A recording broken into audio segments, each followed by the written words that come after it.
அஞ்சலைன்றவங்கலாம் வந்துங்க ஏற்கனவே அவங்க மேலே பல வழக்குகள் இருக்குங்க. அப்படிப்பட்டவங்க தான் வந்து கட்சியில் சேர்ந்துருக்கிறாங்க. சமீபத்தில் தான் சேர்ந்துருக்கிறாங்க.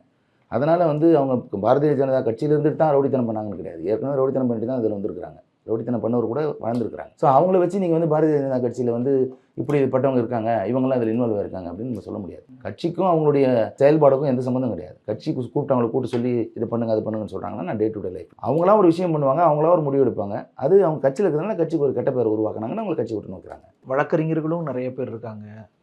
எந்தெந்த பகுதியை சேர்ந்த வழக்கறிஞர்களாக இருக்காங்க. இப்போ இதெல்லாம் கோஆர்டினேட் பண்ணால் ஓகே, இது ஒரு அரசியல் மோட்டிவ் வந்து வழக்கறிஞர்களும் நிறைய பேர் உள்ளே வராங்க. அப்போ அப்படியான ஒரு ஒரு முன்முடிவை கொடுக்குற மாதிரி இருக்குது. என்ன முன்முடிவு? அதான் இது வழக்கறிஞர்கள், இந்த வழக்கறிஞர் சங்க தேர்தல், பார் கவுன்சில் தேர்தல் ஒருவேளை இருக்கலாம். இவ்வளோ வழக்கறிஞர்கள் வராங்க உள்ள, அப்போ ஏதோ மோட்டிவ் இருக்கும். அப்படியான விஷயங்கள்லாம் பேசுறதுக்கான வாய்ப்பு அது ஏற்படுத்துது. அதான் பேசுறதுக்கான வாய்ப்புக்கு தான் கூப்பிட்டு விசாரணை பண்ணுறாங்க.